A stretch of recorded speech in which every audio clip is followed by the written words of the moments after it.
Alô, pessoal. Bom dia, boa tarde, boa noite. Vamos para a nossa sexta aula da disciplina de refrigeração e ar-condicionado. Hoje eu vou falar um pouquinho sobre compressores e refrigerantes, né? Os fluidos refrigerantes que a gente vai usar, que a gente já vem vendo nas outras aulas, né? Utilizados no ciclo de refrigeração, ok? Então, primeiro sobre os compressores, né? Vocês já viram em outras disciplinas isso, não é um equipamento novo para vocês. A gente vai estar usando para comprimir gases, né? Senão, no caso de líquidos, a gente usa bombas. Então, ele é um dos quatro componentes principais do sistema de refrigeração. A gente tem, né, os dois trocadores de calor, o condensador e o evaporador, uma válvula de expansão ou a turbina termodinâmica, no caso de ciclo de refrigeração de Carnot, e o compressor, né, para fazer elevar a pressão de baixa para alta, né, e também já vai criar o meu fluxo de refrigerante no sistema. Ok? Então eu tenho uma compressão mecânica do vapor. Ele é responsável pela circulação do refrigerante no meu ciclo de forma contínua, então ele mantém o fluxo, o escoamento. No processo compressor, ele aumenta a pressão do refrigerante e, consequentemente, sua temperatura. Então eu pego de uma temperatura baixa, aumento a pressão e temperatura, ao ponto de conseguir trocar o calor com uma fonte externa, por exemplo, né?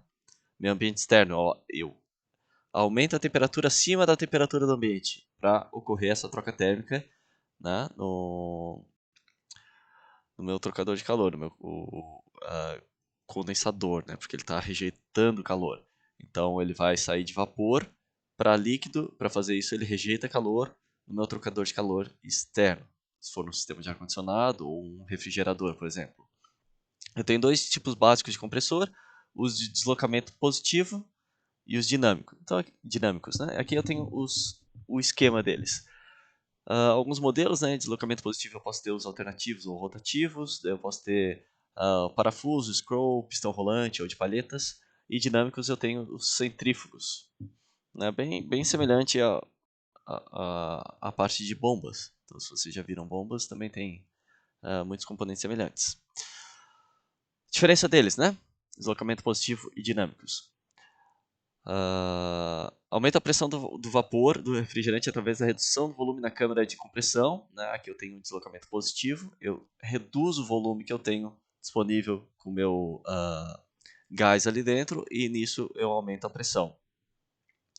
Então eu tenho um trabalho mecânico de compressão, certo?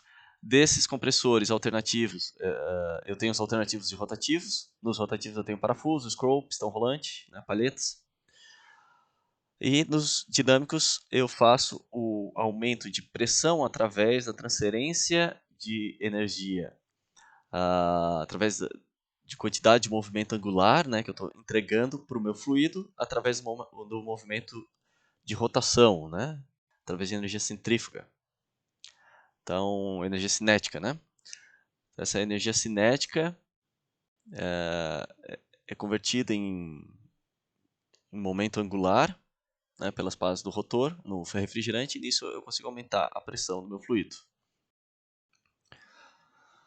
Eu tenho três categorias que eu posso subdividir os meus alternativos, que são os herméticos. Então é bem comum encontrar um sistema compacto, né, já tudo ali dentro. O semi-hermético e o aberto. Isso depende bastante da capacidade que eu vou ter de compressão que eu quero, né, em níveis de pressão, o escoamento, né, o custo que eu tenho. Eu vou escolher entre um desses três. Os compressores alternativos, eles são muito semelhantes à ideia do motor de quatro tempos, né? Mas na verdade eles vão funcionar só em dois. Então o que está acontecendo? Na hora que eu recuo com o meu pistão, né? Ele desce, ele vai para o meu ponto morto inferior, ele vai criar uma depressão na minha câmara, e isso faz com que a válvula abra, essa minha válvula e entra o meu gás, né? Eu tenho uma depressão, aqui eu tenho uma válvula controlada por uma mola ou algum sistema, né, que quando sente a depressão ela abre, entra o vapor, ou o meu gás, e na minha válvula de sucção, depois eu comprimo, né, do meu ponto morto inferior ao superior. E conforme comprime, ele vai reduzindo o volume da minha câmara, que não é uma câmara de combustão aqui no caso, mas é a câmara de compressão, reduz o volume, chegando a um ponto de pressão onde abre a minha válvula de descarga. Né? Então eu tenho dois níveis de pressão, um para sucção e um para descarga ali. Certo? Então eu tenho essa pressão diferencial. Eu tenho um volume nocivo, que a gente chama um espaço nocivo, que é um volume morto da câmara, onde eu não tenho o efeito de compressão. Né? Esse volume é ruim porque na hora que eu estou succionando, eu não estou criando a depressão a partir do meu ponto morto superior. Porque eu tenho uma certa distância que eu tenho que baixar o meu cilindro para descomprimir esse volume morto até chegar na pressão onde ele vai abrir a válvula de sucção. Né? Se eu não tivesse nada ali, na hora que meu pistão fosse descer, eu já teria um vácuo criado, já ia abrir a válvula. Né? Então eu tenho um ar aqui que está numa pressão elevada, porque foi a pressão de descarga, que eu começo a baixar o meu pistão, daí vai fechar a válvula de descarga, tem que descomprimir esse gás, perdão, esse gás nesse volume nocivo, até começar a succionar, até chegar a uma depressão suficiente para succionar. Então esse volume nocivo ele representa uma perda de eficiência para o meu sistema. Certo? Em termos dos compressores herméticos, eu já tenho o meu sistema interligado, motor elétrico e sistema de compressão, tudo junto, né? Então eu posso compartilhar com vários componentes. Eu posso fazer o próprio resfriamento do meu motor elétrico com o gás de sucção, por exemplo. Né? Eles são vedados do ambiente externo por uma carcaça de aço e isso impossibilita ou deixa bem difícil a parte de manutenção desse tipo de compressor. Então eu já vendo o meu sistema fechadinho. Né? Isso aqui a gente encontra naquelas adegas climatizadas, na geladeira ou o refrigerador, se olhar na parte, geralmente ali na parte de baixo tem esse meu compressor. Aqueles bebedouros que não usam o efeito Peltier, né, que usam compressores mais pesados, eles têm um sisteminha desses, né? O vapor de refrigerante proveniente do evaporador é aspirado pelo compressor, entra na carcaça. Esse processo já serve para resfriar o motor. Eu tenho os sistemas todos interligados, né? Somente depois de entrar na carcaça do compressor, o vapor é aspirado pela câmara de compressão. Nesses compressores, o processo é realizado geralmente por um êmbolo, no lugar do pistão. Durante o processo de resfriamento, o vapor aumenta a temperatura, superaquecendo, e essa é a desvantagem. Né? Então,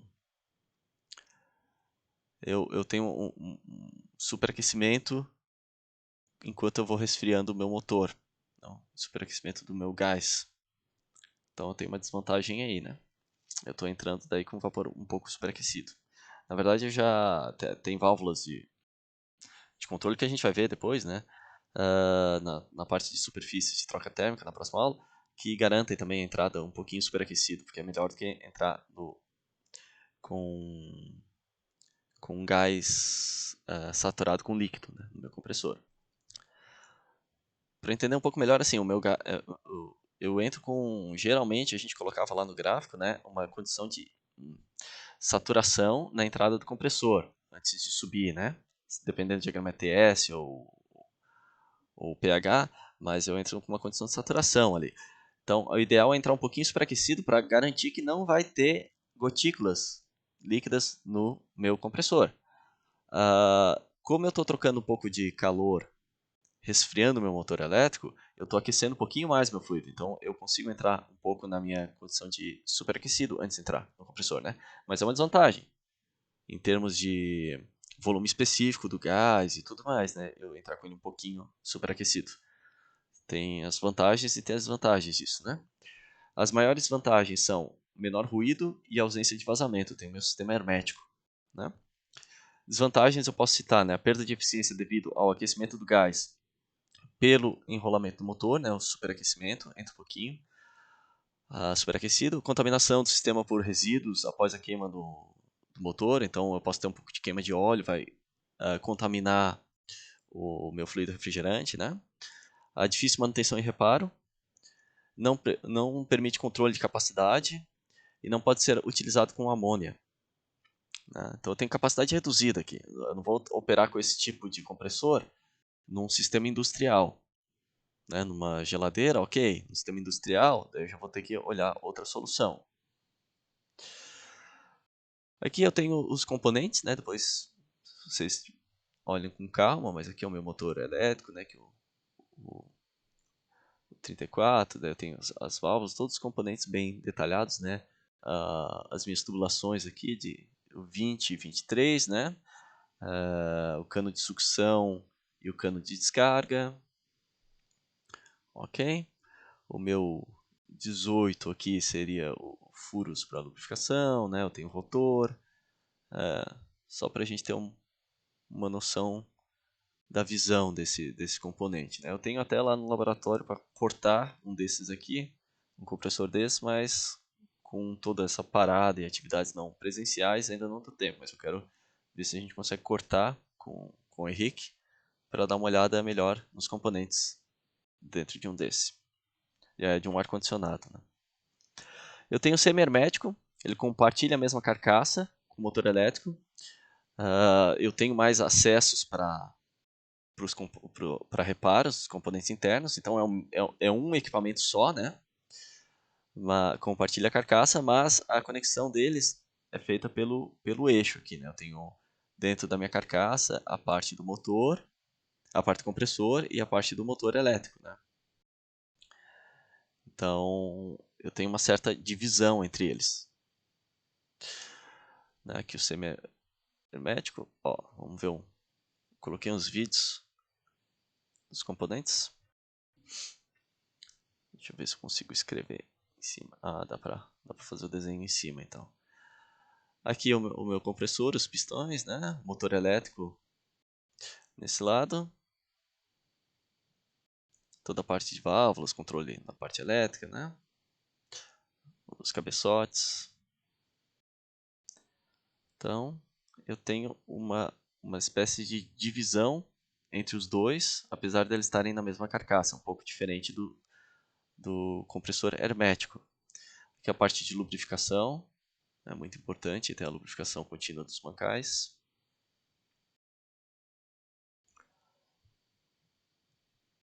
Ok.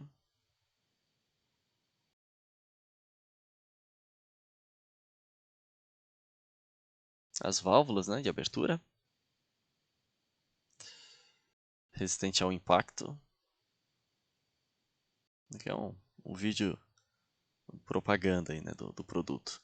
Ó, dá para ver bem claramente, né, a baixa pressão em azul, alta pressão em vermelho, devido à redução do meu volume da câmara.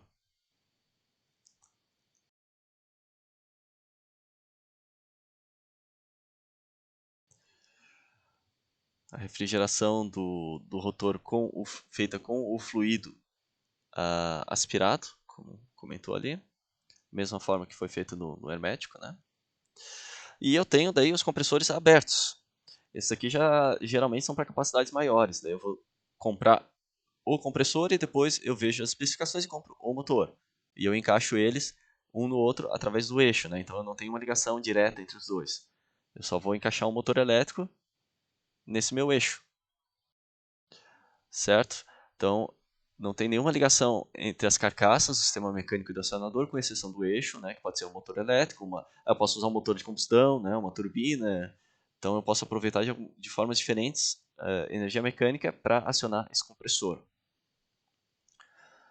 Certo? Ó, o caso de sistemas resfriamento em transporte de produtos resfriados, eu posso usar o próprio motor, por exemplo, do caminhão para fazer o acionamento do meu compressor. Né? Então, bem mais utilizado em refrigeração industrial, é mais fácil o reparo dele, né? Não tem uma ligação com o motor elétrico, ele é mais robusto e maiores capacidades em relação aos demais. Certo? Aqui mais exemplos deles, né? Eu ligo daí com um motor elétrico aqui, uma correia ligando no meu compressor. Né? Então eu posso fazer a troca aqui, as chavetas, né, para fazer a pressão na correia. Eu encaixo, empurro o meu motor para o lado e faço prendo ele, né? Fixo ele para dar pressão lá na correia. Agora a gente vai ver o compressor de pistão rolante. Aqui eu tenho uma uma agulha, uma palheta só, né? Ele é como se fosse um tamborzinho, né? Mais comprido. Eu tenho uma palheta que faz essa vedação. Então, o que acontece aqui? Ela é acionada por uma mola, a mola vai sempre empurrando ela para baixo, que garante esse contato sempre com o meu rotor.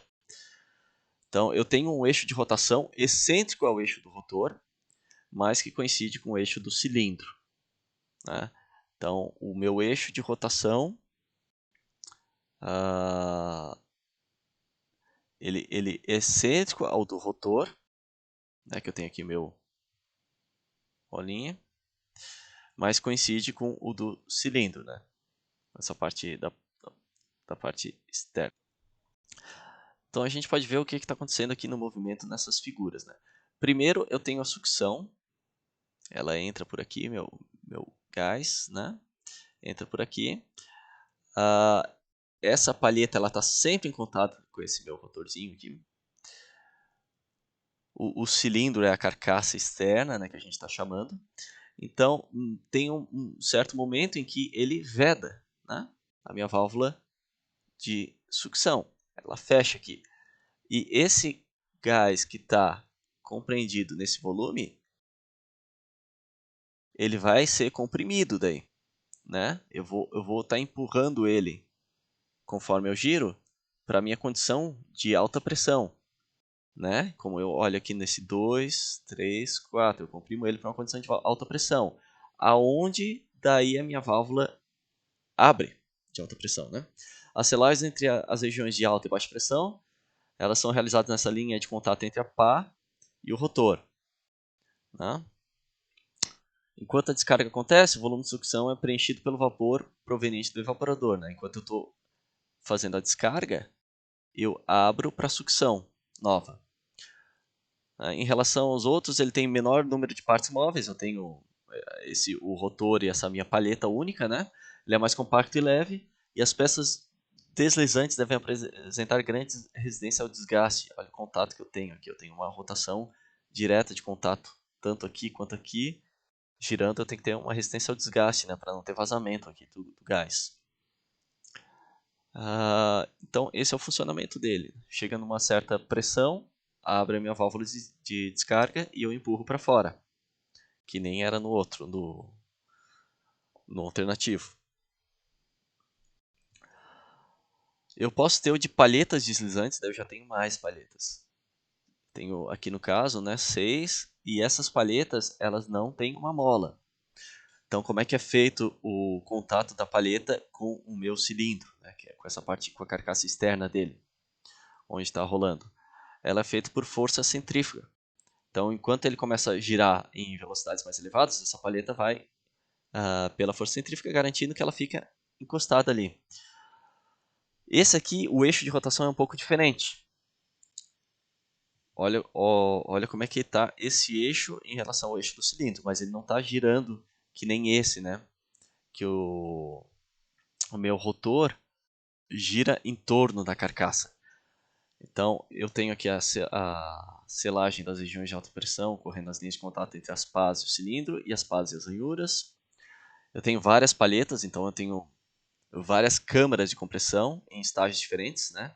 Aqui eu tenho essa câmara, quando ele empurra para esse movimento, para esse outro momento aqui, eu tenho outra câmara já com um volume menor, que reduz o volume e aumenta a pressão. Aqui menor ainda, até chegar na descarga. Então eu vou reduzindo conforme ele gira, mas ele gira fixo no próprio eixo, né? Não tem necessidade que o motor tenha contato com o cilindro, porque esse contato vai ser feito pelas palhetas, né? Ao contrário do que acontece no compressor de pistão rolante, não tem necessidade das molas para comprimir, pois tem por força centrífuga. Então, esse rotor ele gira fixo no próprio eixo, que é excêntrico ao eixo do meu cilindro externo, da minha carcaça. Então, ele continua girando ali, vai succionando, comprimindo até a descarga. É um funcionamento bem simples. Aqui dá para ver um pouco melhor, né? Ele é como se fosse um cilindro mais comprido, vai succionando, reduzindo o volume, comprimindo até a descarga. certo? Quando ele está parado, eu não tenho as palhetas em contato, né? Então eu posso ter, quem sabe, um pouco de retorno, tem que tomar cuidado para não ter retorno de líquido. É bom essa equalização de pressão para a partida dele, porque quando ele está parado, a pressão aqui na descarga é a mesma que a pressão na entrada, porque as palhetas não estão fazendo a vedação. Então, para a partida, ele começa a girar sem ter já um gradiente de pressão, né? E com o tempo, ele vai criando esse gradiente. Nesse compressor, o eixo de rotação coincide com o eixo do rotor, mas é excêntrico em relação ao eixo do cilindro, como eu comentei. O eixo de rotação é igual ao eixo do rotor, mais excêntrico ao do cilindro, que é da carcaça externa. Depois eu tenho o compressor Scroll. Ele é um projeto um pouco mais recente, ele tem duas espirais, uma fixa, a outra móvel.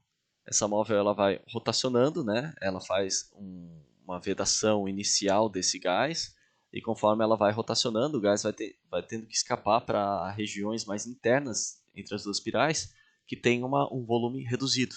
Então vai aumentando a pressão conforme ele vai girando. Né? Principais características: a ausência de válvula de sucção e descarga, né? Porque eu vou ter sempre essa condição de pressão mais elevada pelo próprio funcionamento dele na saída e baixa pressão na entrada. Baixo ruído e vibração, compacto leve, alta confiabilidade, alta eficiência. Não possui daí espaço nocivo, como a gente comentou antes. Ele é comprimido pela interação entre as duas espirais, uma móvel e uma fixa. O refrigerante entra em uma das aberturas externas e no contínuo giro da espiral, ele vai indo para a região de menor volume e maior pressão. Aqui um exemplo do funcionamento dos dois. Né? Eu tenho esses dois equipamentos usinados, tem que ter uma tolerância bem alta aqui, né? Temos o ajuste bem fino, eu não posso ter vazamento entre as partes. E aqui eu tenho um vídeo. Opa! Vamos ver esse vídeo. Deixa eu apagar com a borracha. Eu vou até acelerar um pouquinho, porque é um pouco... Bom, deixa eu rolar o vídeo. Ele tem um pouco demorado, mas vamos vendo com calma. Vocês acelerem aí. Esse é o meu compressor inteiro, né? Ele tem uma parte embaixo, tá difícil fazer o desenho aqui, que seria dedicada ao meu motor elétrico. E o meu compressor, na verdade esse aqui é o meu sistema inteiro, meu compressor está ali em cima, vocês vão ver. Né, que eu tenho as duas espirais. Ele vai succionando pela parte inferior e a compressão sai pela parte superior. Né? Olha ali as duas espirais em contato. Esse vídeo é bem bom para ver o que está acontecendo. Né? Ele fechou agora, ó, esse volumezinho de gás e vai comprimindo até ele chegar na parte central. Então tem uma descarga contínua do gás a alta pressão. Uma sucção contínua e uma descarga contínua. Deu uma travadinha aqui no vídeo. Certo? Daí quando ele atinge a válvula, ou a pressão desejada, né, abre a minha válvula de descarga, com uma molinha ali que controla a minha pressão, e eu faço a descarga do meu fluido refrigerante, né, como gás superaquecido. Aqui ele abriu para mostrar os componentes. Eu tenho o meu eixo ali num giro excêntrico, né, para fazer a movimentação da espiral dessa forma excêntrica, né? Encaixo meu componente móvel e ele vai fazendo esse giro. E aqui a parte de cima que prendeu, daí seria a minha espiral fixa na carcaça.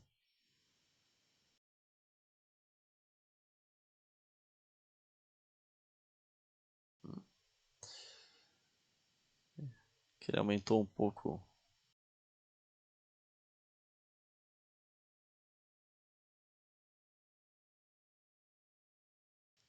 Ele botou um pouquinho entrando saturado, né, com um pouco de líquido, depois começou a entrar só gás.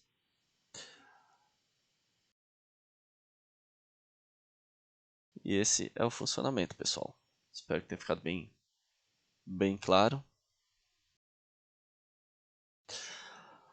Compressor tipo parafuso, eu tenho dois rotores, um macho e um fêmea, montados em rolamentos para fixar a sua posição dentro da carcaça. Deixa eu só achar minha canetinha. Com elevadas tolerâncias, né? Tem que ter um contato ali bem rente entre os dois. O formato dos rotores é helicoidal, com diferentes números de lóbulos, tanto no rotor macho quanto fêmea. Vamos ver o funcionamento aqui, depois vocês leem com calma essa parte, né? Olha como é que funciona aqui. Eu tenho um tato entre um rotor com o outro, né, que vai fazer essa parte de vedação. E o gás ele entra numa certa região com volume maior, esse volume vai reduzindo até um volume pequeno, né, uma pressão elevada na descarga. Aqui a gente pode ver o funcionamento num vídeo desse tipo de compressor.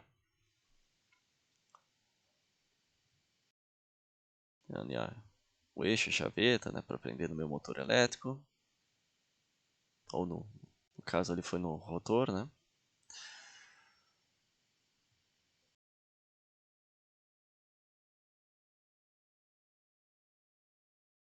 Esses vídeos são um pouquinho demorados, deixa eu ir avançando. Aqui vai começar o funcionamento, né? Eu vou girando os dois juntos, não tem o mesmo acionamento. Aquela parte central em contato entre eles vai estar vedada, né? A sucção está acontecendo ali por cima e a descarga em vermelho numa pressão mais elevada. Então, as espessuras, né, dali dos rotores, na entrada e na saída, são variadas de forma a reduzir a câmara que fica ali nesses parafusos, aumentando a pressão. Reduz o volume e aumenta a pressão até a minha descarga, né? Que ocorre ali pela parte inferior. Certo? É um funcionamento bem intuitivo, né? E a gente tem os compressores centrífugos. Daí o que vai me ajustar é a rotação, o ângulo da pá, né? Eu tenho um, uma alimentação contínua de gás a uma pressão mais elevada. O ar é aspirado para o centro de um impulsor rotativo com lâminas radiais, empurrando no sentido do perímetro do impulsor por forças centrífugas. Então eu vou criando essa pressão através da força centrífuga. Então o que está acontecendo aqui, né? Tem de mais um fabricante.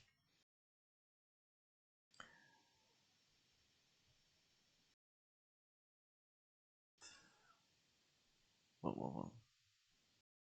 Tem um componente inteiro, né? Aqui eu consigo fazer o ajuste do ângulo das pás, ajustar melhor para quantidade de vazão, de pressão, de tudo que eu consigo regular, né? Rotação, eu consigo dar um ajuste ótimo daí para essas condições. Ele vai começar girando, que provavelmente é de múltiplos estágios, né? Então eu tenho o gás entrando a baixa pressão no centro, aumenta a pressão. Aquilo ali seria um ajuste, na verdade, de vazão ali da entrada. Aumenta a pressão e vai para a descarga, né? Uma pressão mais elevada.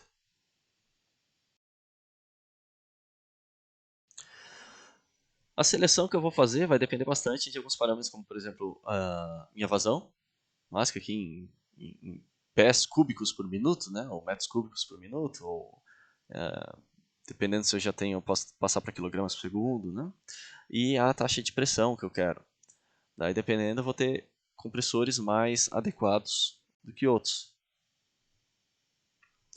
Tem alguns parâmetros que a gente não vai ter tempo, né, nesse nosso formato de entrar muito a fundo nessa APNP. Presencialmente a gente entraria nesses detalhes, que é eficiência volumétrica, espaço nocivo. Então eu levo em consideração esse espaço nocivo, quanto que ele está afetando a minha eficiência volumétrica, né, do compressor. A eficiência isentrópica a gente já V, né, é um parâmetro que daí eu pego aqui do meu fabricante, meu ETA-S, né, isentrópico, e eu consigo achar daí a condição 2 real. O meu 2 isentrópico está aqui, considerando uma linha isentrópica constante no meu diagrama pH, né, que geralmente é o que eu dou para o fluido. Eu tenho dois níveis de pressão no meu compressor, no meu sistema de refrigeração, perdão, o nível de pressão alta e pressão baixa. Traço duas retas e vou vendo os pontos onde eles se encontram. Meu ponto 1 ele pode estar ou aqui, numa condição de saturação, ou em alguns exercícios, quando eu estou dando superaquecimento, vocês caminhem os graus de superaquecimento na linha de pressão constante. Então, eu tenho as isotermas, eu conto ali, por exemplo, 3 graus de superaquecimento, eu conto 3 graus para frente, ponho meu ponto ali. 5 graus para frente, ponho meu ponto ali. Ali é o ponto de entrada do compressor. De 1 para 2 é o processo dentro do compressor. Se é isentrópico, eu vou sair no meu ponto 2S. Se é um compressor real com rendimento isentrópico, eu vou sair no meu ponto 2. Né? Eu saio com uma entalpia um pouco mais elevada, porque o meu compressor real ele teve que entregar um pouco mais de energia para o meu fluido. Né? Vamos fazer uma análise que os dois compressores, o ideal e o real, são perfeitamente isolados. Esse trabalho extra que o meu compressor real tem que ter, ele vai ser entregue na forma de entalpia ao fluido. Eu não tenho troca térmica ali, né? Então o meu 2 real vai um pouco mais para frente do que o meu 2 isentrópico. Certo? Aqui eu desconfio que ele pegou os pontos trocados nesse rendimento isentrópico, tá? Depois eu vou dar uma conferida, porque um isentrópico e um não faz muito sentido, né? É o 2 isentrópico e o 2. Eu posso ter curvas, né, do fabricante de operação em carga parcial. Então eu tenho a fração da carga de capacidade de carga plena e a fração da potência carga plena. Então eu vou vendo o quanto que isso afeta em termos de operação em carga parcial do meu compressor. Em relação aos compressores alternativos, a relação entre as pressões de admissão e descarga superiores a 8 ou 9 não são recomendadas, em virtude das elevadas temperaturas de descarga resultante. Então, a gente vai trabalhando com pressões por estágio, né? Como a gente viu na outra aula. Que se eu pegar um gás e comprimir ele direto em uma tacada só, eu vou ter temperaturas muito elevadas na saída. A temperatura de descarga no compressor, né, muito alta, ela vai decompor o óleo lubrificante, vai ter uma redução da vida útil das válvulas, então não é muito adequada. Então eu posso fazer o resfriamento do cabeçote e eu posso também trabalhar em múltiplos estágios. A recomendação é limitar a temperatura de descarga em 135. Como a gente vai estar sempre numa condição de superaquecido na saída do compressor, essa temperatura aqui ela vai implicar uma compressão em um estágio único, né, que eu caminhei muito para frente em termos do meu sino aqui, em termos de temperatura superaquecida. Eu posso trabalhar na mesma faixa de pressão, uma temperatura muito inferior de saída, se eu fizer um resfriamento intermediário. Aqui é o meu diagrama pH, hein, gente? Então, eu saí da saturação, comprimi a uma pressão intermediária, um PI, resfriei e depois eu comprimi de novo. Então, vocês veem que eu vou estar numa isotérmica aqui muito inferior à isotérmica se eu fizesse uma compressão em um estágio só. Por isso que aquela compressão de vários estágios faz a diferença aqui, né? Em termos de lubrificação, né, eu posso fazer pequeno pote, lubrificação por salpico. Maior eu vou ter a lubrificação forçada com uma bomba, daí eu vou ter uma bombinha para fazer a lubrificação do meu compressor maior. E eu tenho sistemas auxiliares, né, sistema de resfriamento do óleo, controle por segurança, bombas também, se eu estou operando com bombas tamanho muito grande, eu vou ter que fazer a parte de lubrificação do óleo de bancal, né, óleo de resfriamento, eu vou ter todo um sistema auxiliar nesses componentes mais industriais. Em termos de mercado, né, em refrigeração industrial, o compressor alternativo ainda domina as faixas inferiores a 300 kW, 86 toneladas de refrigeração. Acima dessa faixa, o tamanho do compressor alternativo constitui uma desvantagem. Certo? Manutenção em campo, né, são vantagens desse tipo. Vamos comentar um pouco dos fluidos refrigerantes. Então vocês já viram esses botijõezinhos aqui, né, que quando vai fazer a instalação de um ar-condicionado, um split, tem que dar carga na linha usando o fluido refrigerante. Ele tem vários tipos, aqui é o R134A, né, o 717, o 404A. Então vamos ver quais são as características desejáveis. Eu vou querer uma estabilidade química do meu gás, eu não vou querer que ele perca as propriedades, que ele se decomponha quimicamente. Não ser tóxico é uma vantagem, né? Mas, por exemplo, os sistemas grandes operam com amônia, porque ele é um fluido mais... tem um desempenho melhor. Só porque daí eu tenho que ter todo um circuito externo para operar com ele, porque se tem um vazamento, a amônia pode matar, né? Então, não ser tóxico é uma vantagem, mas nem sempre a gente consegue isso. Não ser inflamável, né, para não ter nenhum acidente em termos de ter uma faísca, alguma coisa no meu sistema e ter uma explosão do meu gás. Ser compatível com o óleo de lubrificação que eu vou usar, né, não ter uma diluição entre um componente no outro, não ter uma interferência entre um e outro em termos de propriedades químicas, né? Ser compatível com os materiais utilizados, fácil detecção, não ser nocivo ao meio ambiente, isso aqui é uma preocupação relativamente recente até, e o preço acessível. Eu vou ter algumas classificações, a gente não vai entrar muito nesse detalhe, mas hidrocarbonetos halogenados, vou ter compostos orgânicos e inorgânicos, né? Em termos de pressão e temperatura, isso é bem importante, né? Aqui que a gente vai estar operando a maior parte das vezes, a gente vai ver qual fluido é mais adequado para a aplicação, para as temperaturas de aplicação que eu quero. Então, aplicações em altas temperaturas, R11, R123, o R134A aqui, a amônia, né, 717 aqui, e aplicações em baixa temperatura. Então, os fluidos, a gente vai ter que ver quais são as faixas de operação e simular para as propriedades do fluido, termodinâmicas do fluido, para ver qual vai ter o melhor desempenho, né? Daí depois botar na balança a parte de preço, da toxicidade, quanto afeta o meio ambiente em termos de descarte posterior, mas uma primeira análise seria se ele é adequado para a faixa de pressão e temperatura que eu estou operando, né? Aqui é a minha pressão e aqui é a temperatura. Ok? Então aqui eu tenho algumas outras propriedades dos meus fluidos, né? O ponto de ebulição, isso vai afetar, ponto de fusão, né? As entalpias de vaporização, então isso aqui vai afetar o quanto de vazão máxima que eu tenho que ter, daí vai dimensionar o meu sistema diferente, né? As pressões críticas, temperatura crítica, tudo isso vai afetar bastante, né? Em termos ambientais, eu não quero que afete a minha camada de ozônio, eu não quero que contribua de forma indesejável, né, muito para o meu efeito estufa, né? Então eu vou ter componentes aqui que vão ter uma vida útil muito grande se tiver um vazamento do sistema. Eu vou ter componentes que vão afetar a camada de ozônio, aqueles CFCs, né, o clorofluorcarbono, aqueles gases já foram colocados em desuso. Tinha alguns que operavam mesmo em desodorante, né? Então eles afetavam a camada de ozônio, que são gases muito leves, eles subiam e lá reagiam quimicamente com o ozônio.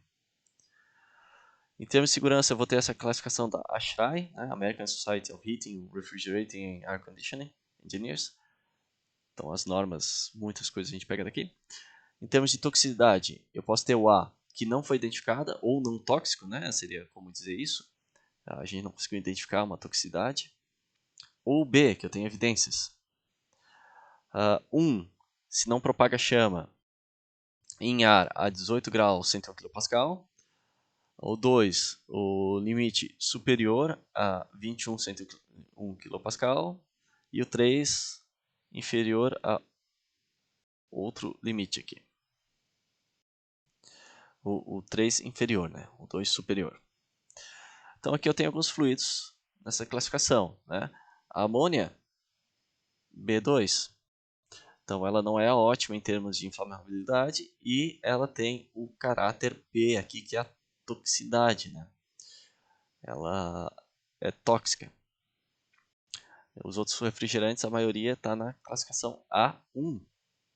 Né? O E134A, né? Qual outro que a gente usa? R22, a gente usa nos exercícios. Né? Então isso afeta também no que eu vou escolher. Né? Se eu vou fazer um sistema interno de geladeira, né? Aquela história de que as geladeiras vazavam antes e matava as pessoas, é porque eu estava usando esse fluido. Hoje em dia não tem mais condição disso, mas eu posso continuar usando ele? Posso. Só que eu vou usar para um sistema que tem todas as normas de segurança, o ambiente externo, né? Se tiver um vazamento, não vai ser catastrófico. Em termos de compatibilidade com os materiais, se eu vou estar operando com os metais, eles não podem reagir, né? Então, os halogenados são compatíveis com a maioria dos metais, exceto magnésio, zinco e ligas de alumínio. E a amônia não é compatível com cobre. Olha aqui, eu tenho um ótimo trocador de calor aqui, que eu não posso usar daí com a amônia. Latão e ligas relacionadas. E elastômeros tendem a inchar em contato com os HFCs. Em termos de óleo lubrificante, eu não quero que ele reaja, né? Com o meu óleo também. Não pode degenerar as propriedades nem do óleo, nem do meu refrigerante. Características importantes, né? O que eu estou procurando no meu refrigerante. O efeito frigorífico dele, a viscosidade do óleo, a miscibilidade óleo-refrigerante, compatibilidade, que alguns óleos podem ser utilizados. Voltando a falar da toxicidade, a amônica, aqui eu estou comparando a amônia com os outros. Né? A amônia ela sempre entra na jogada porque ela ainda é um fluido refrigerante muito interessante de ser utilizado, mas ela tem as desvantagens claras. Então ela é crítica nesse sentido de toxicidade, ela é proibida em locais habitados, mas em grandes instalações, né, bem controlada, ela é utilizada. Ela é suscetível à explosão, então tem que ser um sistema bem dimensionado, né? Como a gente viu, ela é B2, se não me engano, então ela não é 1, ela tem esse caráter de inflamabilidade. Odor é positivo para ela porque eu consigo detectar o vazamento, identificar, né, por odor. Preço, ela tem um custo-benefício muito elevado em termos de preço e desempenho. As considerações finais, eliminação dos CFCs e HCFC por conta da interação com o ozônio. Então, eles foram eliminados em equipamentos novos na Europa em 2003 já, nos Estados Unidos em 2010, né? Estão sempre um pouco atrás em termos de questão ambiental, a gente também. E no Japão, também aqui em 2010. Certo, gente. Eu tenho muitos fluidos refrigerantes para escolher.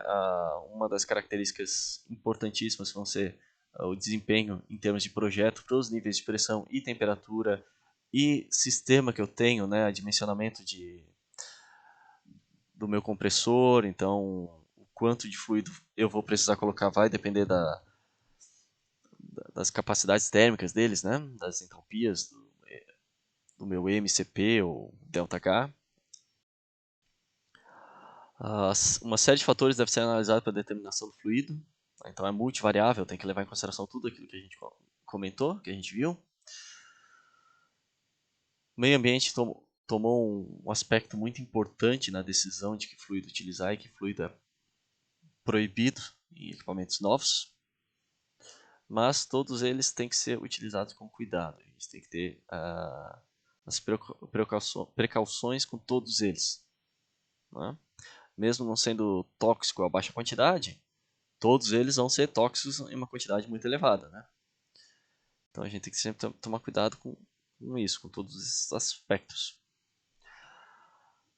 E, pessoal, nessa semana, como o nosso tempo é curto aqui em 12 encontros, né?